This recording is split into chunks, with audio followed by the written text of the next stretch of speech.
Welcome to Heart, Stories and Support from the Long Short Road, a weekly radio show where we explore the depths of mental wellness, sharing valuable insights, inspiring stories, and practical tools for healing.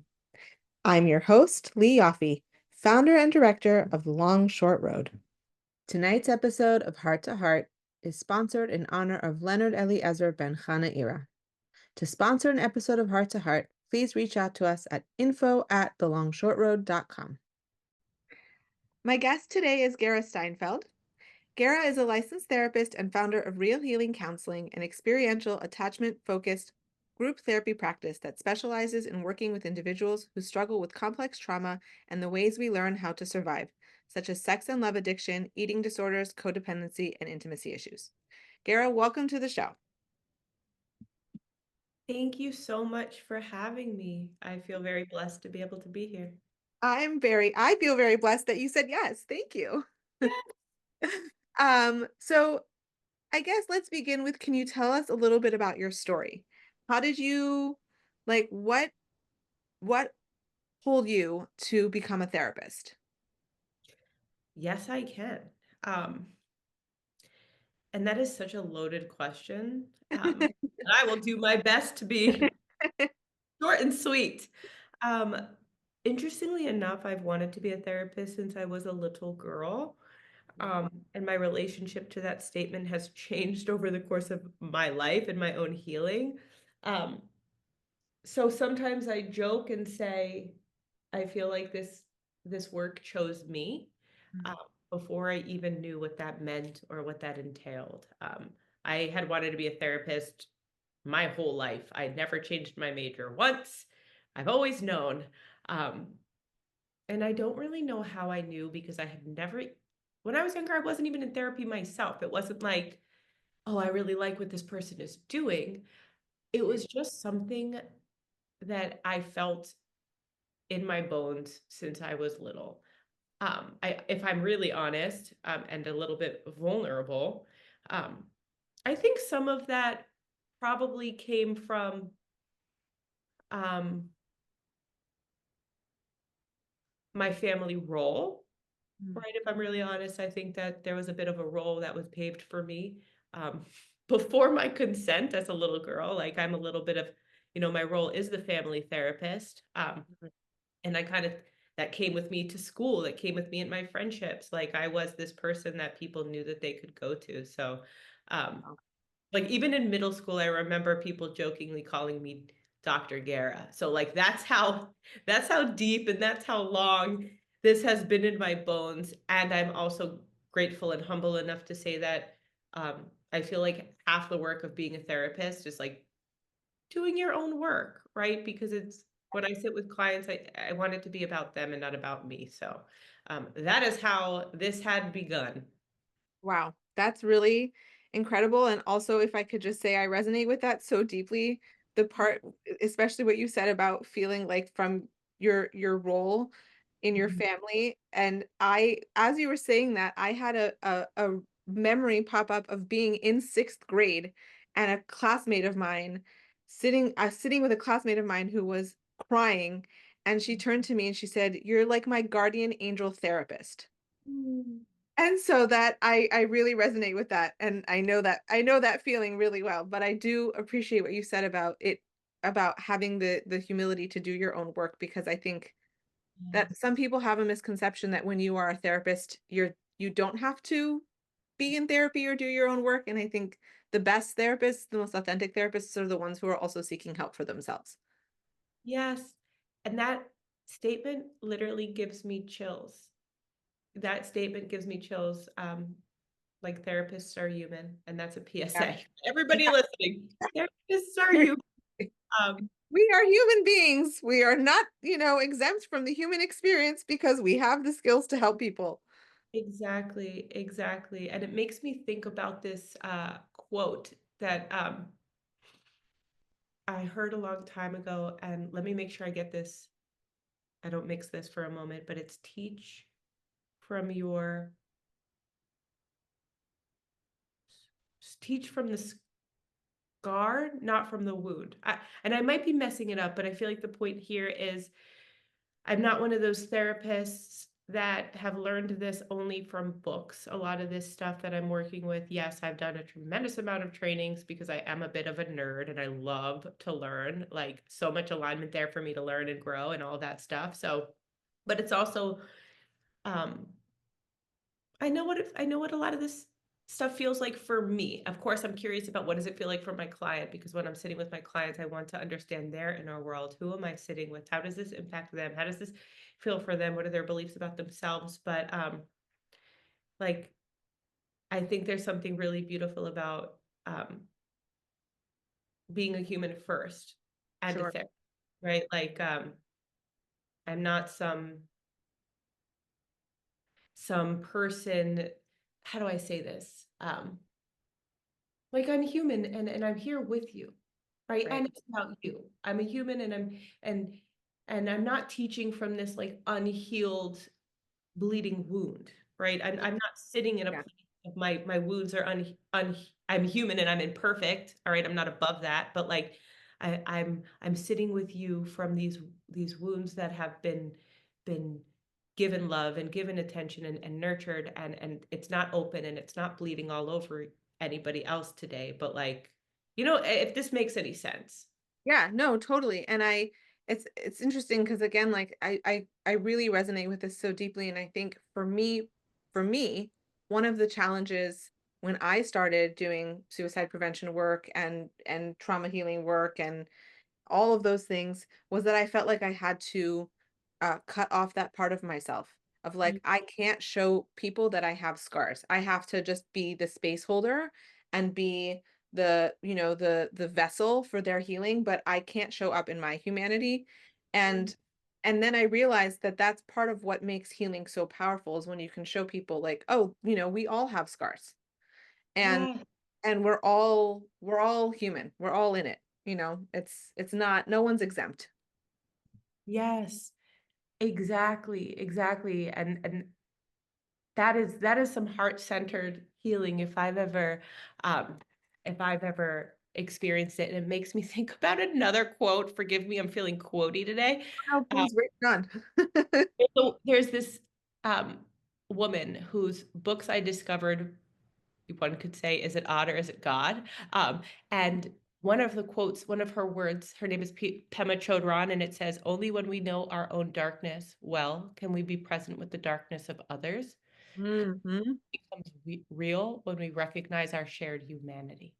Ooh, wow.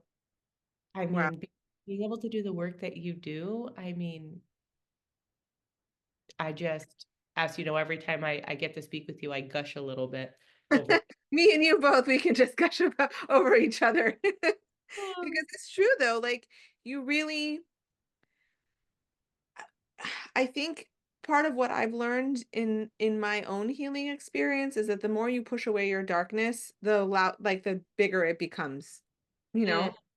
mm, And and I've shared this with people that in the beginning when I first started doing the work with other people, I was a year post my first marriage ending and it kind of gave me this opportunity to like put my own darkness aside and focus. It's like, oh, here's this great distraction. I can help people who are at high risk for suicide and I don't have to think about my own trauma. And then it was like, oh wait, here it's coming back. I have to pay attention to it because it's not going to go away, right? Since we're feeling quotey, I don't remember the exact quote, but it's like, listen to your body when it whispers so it doesn't have to shout. yes. Something like that, right? Like we should be listening to the pain when it's small and not wait until it's so extreme that it's taking over our whole lives. Yes, yes. I feel like we need about 10 hours because we could just like We talk about literally it. Yes. um but something that I noticed on your bio on your website is that you say that choosing authenticity and healing is rebellious. So can you elaborate on what you mean by this and how it shapes your work with your clients? Like I love that. What is rebellious about authenticity and healing? Like bring it on. We got it. You got about 5 hours. Oh, so I feel like that statement means something different to me. Like again, throughout my experience, my human experience and my work with myself and with my clients, but I work with a lot of people who have been taught there is a way to be, right? If you want to be lovable, you have to fit into XYZ mold or box, Mm. right? I work with a lot of people who like have either never even had the permission to explore their own authenticity, or perhaps they have, but they can only allow that to be shown and experienced in secret, right? Um, I mean, that's scary, right? If I own my own human hat and my therapist hat in this moment, like that's scary, right? What might happen if I'm fully myself? Sure. What might happen if I allow people to truly see me as I am in this moment? Will they love me? Will they leave me? Mm. Like, and I feel like that goes so deep, especially when some of our wounds happen in childhood, which none of us, no, because no person is perfect, no parent is perfect, no child is perfect. Um, and I always tell my clients, it's not a matter of when, no, it's not a matter of if somebody will hurt you. It's a matter of when, because even the healthiest, most loving people, like make mistakes because we're imperfect, right? Hopefully it's not intentional. Um, so I feel like when people have had some of these woundings as children, it really shapes the way that they feel about themselves, and they feel about relationships, and they feel about the world, and we receive a lot of messages. But when we're children, we are literally dependent upon our caregivers for our survival. And we're going to choose connection over authenticity for our survival, right? So Mm. it's not just like this intellectual curiosity around like, okay, well, yeah, I should just be more authentic. It's like that can trigger this deep rooted fear, this survival fear, this fight or flight, right? This, like, talk about intimacy here, right? Like it's not just, oh, that's hard for me to let people see me. It's like, okay, in those moments when we're looking at each other in the eyes, and I'm showing myself undefended to this person, like that can put us into legitimate like fight, flight, freeze, or fawn. Like that's how scary this can. That I'm sorry. saying how vulnerable is that? It's so vulnerable. Yes. Yes. I mean, and honestly, change is hard. Even pleasurable, positive, and I'd put that in quotes so people could see, positive change is hard. Like there's grief and there's loss and there's letting go and there's uncertainty and there's unknown in letting go of what we've known, even if it's not working, even if it's causing pain, to step into to what's next or what's here now. Yeah, 100%. I have this analogy that I use that's kind of gross, but I also think that it does it. It really explains the healing process. That sometimes healing is like working with a backed up sink. Mm, That like there's a lot of stuff that you got to clear out of the way first. That's messy and kind of awful to look at. If but that you have like if you want to get things to flow, you have to be able to move through all of those hard things, right? Like yeah, if and it can be done in a loving, compassionate way, but it is hard. it is. It is hard, and it is messy, and it is vulnerable, and it is gross sometimes, and it is beautiful, and it is fun, and it's all it can be all of it sometimes at the same time. Um, and another thing I'd like to add is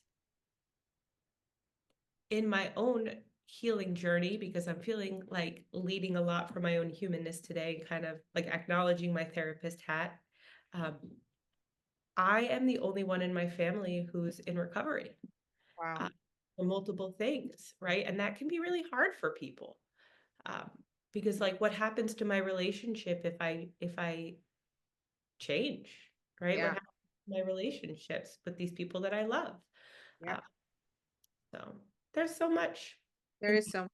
And I just want to touch on one thing you said about the connection drive and that we will choose connection over authenticity. I heard anyone who's listened to this show already a few times has heard me mention this person already.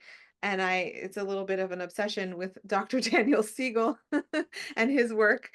But I heard him speak recently. I was in a class that he was giving, and he spoke about, our drive for attachment and how a child, when they are either when they don't receive the love and the care that they need from their parent or from their attachment person, right? If that's a grandparent or whoever it is, the internal drive isn't to look at the parent and say, oh, my parent is flawed and imperfect and they're not capable of giving me what I need, but that doesn't mean that's something wrong with me. They will turn the shame on themselves and say, I must be a bad person. Something must be wrong with me if my parent can't give me what I need.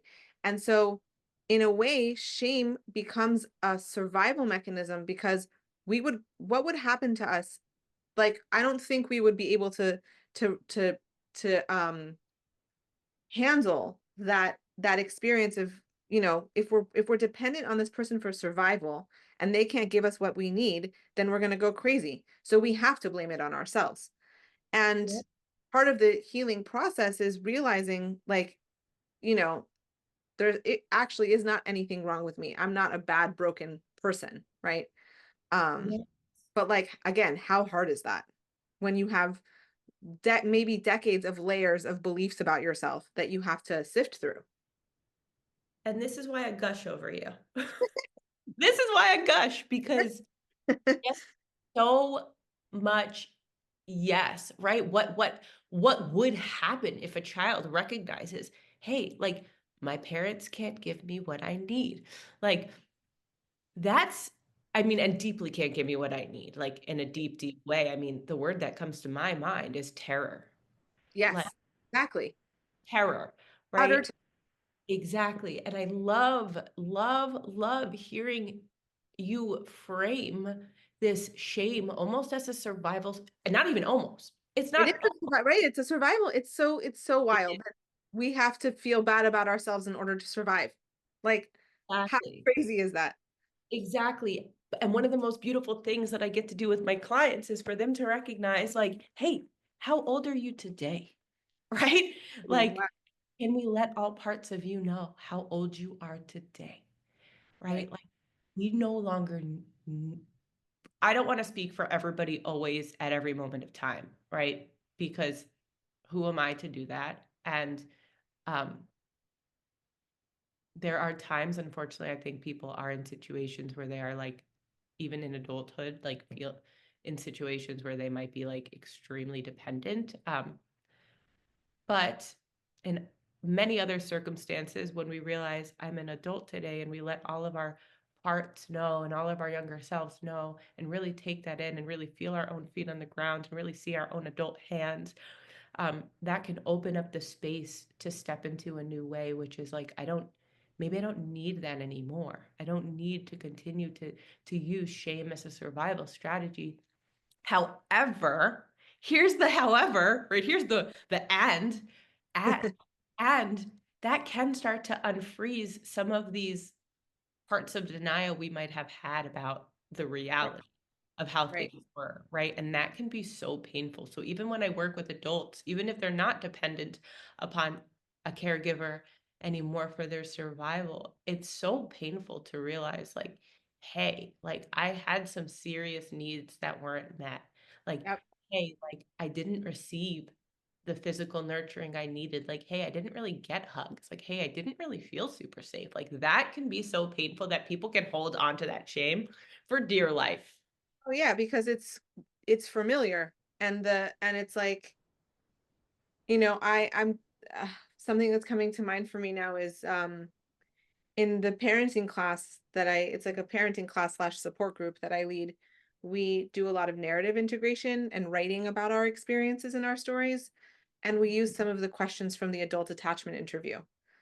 And Mm, I remember, and for those who are not familiar, the adult attachment interview it's a narrative integration technique that is done in therapy, to help. It's actually not done in a writing form in therapy. It's done as a conversation. Um, but I use some of the questions just to help, get people's minds moving in terms of writing down their stories. But I remember the first time I looked at the questions and I wasn't looking at the questions for myself. I was looking at the questions in preparation for running this class. And I had to walk away from the book. It Mm. was so um emotionally charged for me to read these questions. So and I was like, wow, this is bringing up it brings up a lot. Yes. Yes. You know? Right. And Welcome to being a human. yeah, yeah. Um, I want to ask one more question with the time that we have left. You emphasize using somatic components in therapy, and I wonder if you could take a moment to explain the importance of that element in the healing process. I think the word somatic is very popular in the zeitgeist right now, but a lot of people don't actually understand what that means and why it's important. So, could you explain from your perspective how you use it and why? I sure can. And I love this question. So I have a lot of clients who come to me and they tell me I've been in therapy for years and years and years and years. And then when I ask them to tell me what they're feeling about something, they tell me what they're thinking, Right. right? Um, and especially for the people I work with, I'll say this, when we experience trauma, or in the words of Pia Melody, like l- uh, less than nurturing childhood experiences, Ooh, I love that. without the absence, nope, that wasn't English. Let me try that again. Without the presence of an empathetic witness, of a person who we feel safe enough with, right? Um, that's too much, right? Like when we're children or we're teenagers, life's gonna happen, right? Things are gonna happen. We're gonna have some pretty big feelings about it. But when we don't have that person, especially as children, right? As children, like we do not have the capacity to regulate ourselves. Like our brains are not developed enough, and I'm sure you are like so knowledgeable about this with your work with Daniel Siegel because he talks about this a lot. We It's like need, his favorite thing to talk about, and I am upset. I mean, people know yes. when they come to my Shabbat table that they're going to hear four topics. The brain development of young people and how relationships shape the brain, psychedelic suicide prevention. It's Yes. like those are the topics you're getting at my Shabbos table. Oh my gosh, seriously, mine is like inner child work, Pia Melody. Yes, so much yes, but I will try my best to stay on topic because I want to talk about everything with you, but we're going to stay on this topic. Exactly, right? So when we're children, we don't have that capacity to regulate ourselves. We need somebody to be present with us. We need that like nurturing presence, that co-regulation, that like my nervous system is with your nervous system and like right? It's not going to take away all the pain, but it might make it tolerable, right? So Yes. we don't have that time and time again. It's too much, right? Yeah. So we learn how to disconnect from our bodies. Sometimes we learn how to live in our heads. Sometimes we learn how to live in fantasy. Sometimes we learn how to use all these things outside of ourselves to make ourselves feel quote unquote safe enough slash survive. So we grow into these adults often who we're still disconnected from our bodies. We don't know what we're feeling. We live in our heads. And in order to like truly process or reprocess trauma, slash to actually just be like a fully alive human being in this world who's capable of tolerating difficult feelings and also learning how to tolerate like joy and the aliveness of our own being, that comes from being able to like be in our bodies. And we can't process trauma living in our heads. We also can't process trauma completely reliving it, right? So that has to do with the nervous system and like nervous system expansion, right? Learning how to grow our window of tolerance, another Dan Siegel term, shout out, the window of tolerance, right? And thank God for this. I remember in the very beginning of my journey when I was like early in recovery, I asked my therapist, is it going to feel like this forever? And she said to me, no, your window of tolerance will grow. And then it was one of those moments, I'll never forget it, where I said, thank God, because honestly, if it didn't, I don't know if I can do this. Yep. It was like this moment of hope for me, right? So through learning how to like regulate my nervous system, learn how to like self-soothe in healthy ways, learn how to have healing relationships, right? It's this balance between I can feel safe with myself and I can feel safe in connection with other people. Um, I through continuing to do this like regulation and soothing in healthy ways, like what had felt like a 10 to me then felt like a 9, then felt like an 8, then felt like a 7, then felt like a 6, right? But we can't really get there like living in our heads. And also our emotions are felt in our bodies, right? Our emotions, which when I was growing up I thought were like these mean monsters that were just here to hurt me. And through my healing, I discovered, oh my gosh, this is information about myself, Mhm. information about the world. Like it's through my body that I can like understand like my own reality and my own truth and my what like really important information, and also be able to know like access my intuition and my gut and know like what's safe for me and what's not. Um, right? So it's, but here's the thing, like when we grow up without that empathetic witness, or we grow up with like it's too much so I need to disconnect, sometimes being in our body is it's too much, it's too hard. And so through somatic work we learn how to like grow our capacity for that sense of safety being in our own bodies, right? And that's kind of like a prerequisite for being fully alive and present and connected in life. And also like to be able to do the type of work that I'm doing with my clients. We can't do that disconnected. We we 100%. we can't do that in our heads. I could speak forever about I could speak forever about all of this because I'm like, And we're almost out of time, so we're gonna have to do a part two because there's so much more to unfold here. But with the like 30 seconds we have left before we have to go, do you have a message of hope for our listeners? Anyone who's listening now who's going through their own experiences of difficulty or trauma, do you have something to share with them? I do. In the spirit of being quotey today, like as long as there is breath, there is hope. Um, you're not alone. Um, I'm feeling like saying like if I could do it, you could do it. You know what I mean? Like you're not alone. As long as there is breath, there is hope. And find those who can hold that hope for you until you start to believe it for yourself. Ooh, wow. I'm like holding my throat and my heart right now as you're saying that, because that's like such a deep thing. Find someone who can hold it for you until you can hold it for yourself. Mm. So strong. Gara, thank you so much for being here and for your wisdom and your incredible way of seeing the world. Your clients are so lucky to have you with them in their journey, and I feel so lucky that I get to learn from you. So thank you. Oh my gosh, thank you so much for everything that you do and for having me. On behalf of the Long Short Road, this is Leigh Ioffe reminding you, hope is here and it starts with each of us. Together, we're walking this long, short road to healing. Good night.